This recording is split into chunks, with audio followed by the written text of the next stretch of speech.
Assalamualaikum warahmatullahi wabarakatuh. Waalaikumsalam warahmatullahi wabarakatuh. Selamat pagi semuanya. Selamat pagi, Bu. Ya, kita berjumpa lagi di pertemuan pada pagi hari ini. Sebelum memulai pelajaran pada kita hari ini, sebaiknya kita berdoa menurut agama dan kepercayaan masing-masing. Berdoa, mulai. Berdoa, selesai. Nah, sebelum memulai pelajaran, Ibu akan meng-screen materi pada kita hari ini. Kita pada pagi hari ini akan membahas materi tentang peran para tokoh pejuang proklamasi.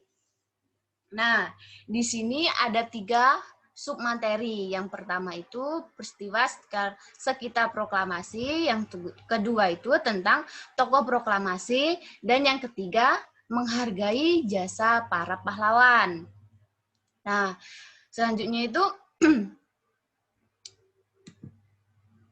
peristiwa sekitar proklamasi itu yang pertama ada BPUPKI, dan yang kedua itu ada Rengas Dengklok, dan yang ketiga ada detik-detik proklamasi.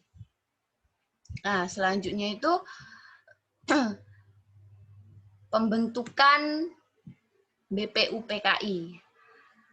Itu Jepang mengizinkan pengibaran pada tanggal 17 Juli 1944, Jenderal Hideki Tojo meletakkan jabatan sebagai Perdana Menteri Jepang, digantikan oleh Jenderal Kuniaki Koiso pada tanggal 7 September 1944.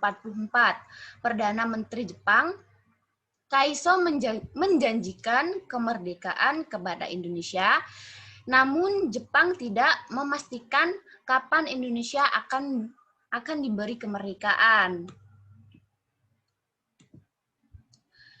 Nah, selanjutnya itu pembentukan BPUPKI ini pada tanggal 1 Maret 1945 dibentuk Badan Penyelidik Usaha-Usaha Persiapan Kemerdekaan Indonesia atau lebih disebut dengan BPUPKI, atau bahasa Jepangnya itu Dokuritsu Junbi Kosakai.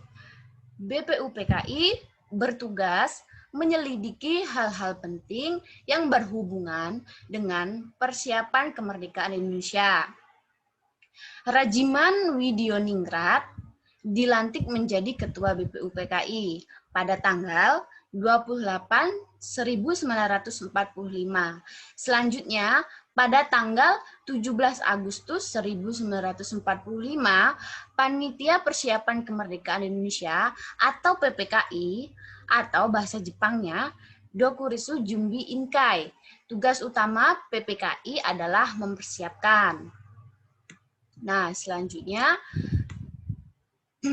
peristiwa Rengas Dengklok. Pada tanggal 14 Agustus 1945, Jepang menyerah tanpa syarat kepada sekutu. Sultan Syahrir yang telah mengetahui kekalahan Jepang segera menemui Bung Karno dan Bung Hatta. Sultan Syahrir mendesak kedua tokoh tersebut untuk segera memproklamasikan kemerdekaan Indonesia. Selanjutnya, itu pada tanggal 16 Agustus 1945, Insinyur Soekarno dan Muhammad Hatta dibawa oleh golongan muda, yaitu Sukarni Yusuf Kunto dan Sodanco singgah ke Rengas Dengklok. Setelah itu, diadakan di rumah Laksamana Muda Maeda di Jalan Imam Bonjol nomor 1 Jakarta. Para tokoh tersebut merumuskan naskah proklamasi sebelum dibacakan. Nah, selanjutnya itu Detik-detik proklamasi. Pembacaan teks proklamasi semula akan dilaksanakan di lapangan Ikada. Namun, karena pertimbangan keamanan, maka dialihkan di rumah Insinyur Soekarno di Jalan Penggasaan Timur nomor 56 Jakarta. Sekarang Jalan Proklamasi yang dinamai. Pada tanggal 17 Agustus 1945, pukul 10 waktu Indonesia Barat, proklamasi kemerdekaan Indonesia itu dikumandangkan atau dibacakan.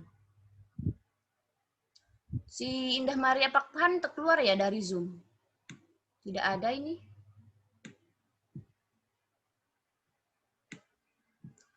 Udah nggak apa-apa. Kita lanjut ya.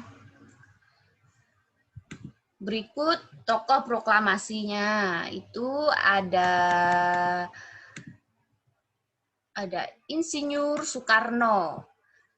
Insinyur Soekarno adalah tokoh penting dari golongan tua, berbagai jabatan pernah dipegang. Antara lain sebagai Ketua Panitia Persiapan Kemerdekaan Indonesia atau PPKI.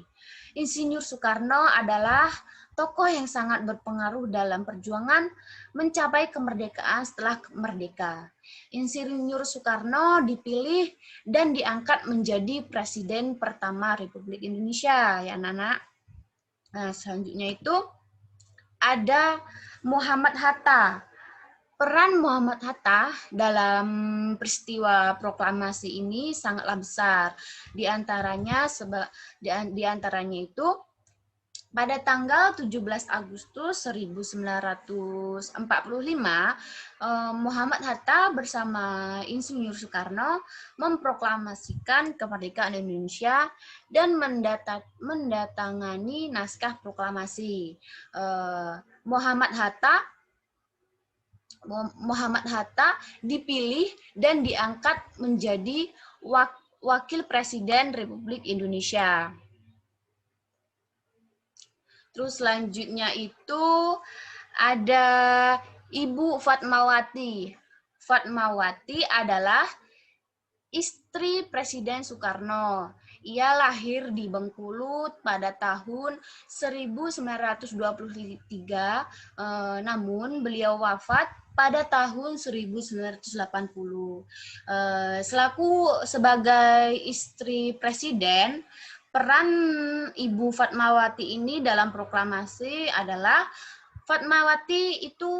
Ibu Fatmawati ini yang menjahit bendera merah putih yang dikibarkan pada saat proklamasi kemerdekaan Indonesia di Pegangsaan Timur nomor 56 Jakarta. Nah, selanjutnya itu kita sebagai warga negara Indonesia, kita harus menghargai jasa pahlawan. Bentuk dan sikap menghargai jasa para pahlawan sebagai contohnya itu, sebagai contoh bentuk penghormatannya itu, yang pertama itu kita harus mengenang jasa-jasa para pahlawan, itu termasuk juga. Yang kedua itu melanjutkan perjuangan mereka, termasuk Bapak Insinyur Soekarno, Muhammad Hatta, dan Ibu Fatmawati. Terus yang ketiga itu mewarisi semangat juang mereka sebagai sarana menciptakan negara yang adil dan makmur.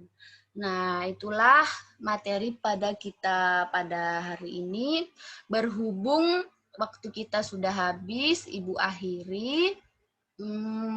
Ibu hari ini tidak ada tugas untuk kalian, tetapi mohon diperhatikan penjelasan Ibu tadi.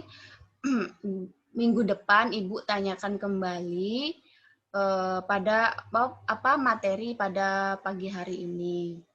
Baiklah, kayaknya ini kita kalian hadir semua ya, yang nggak ada yang nggak masuk ya.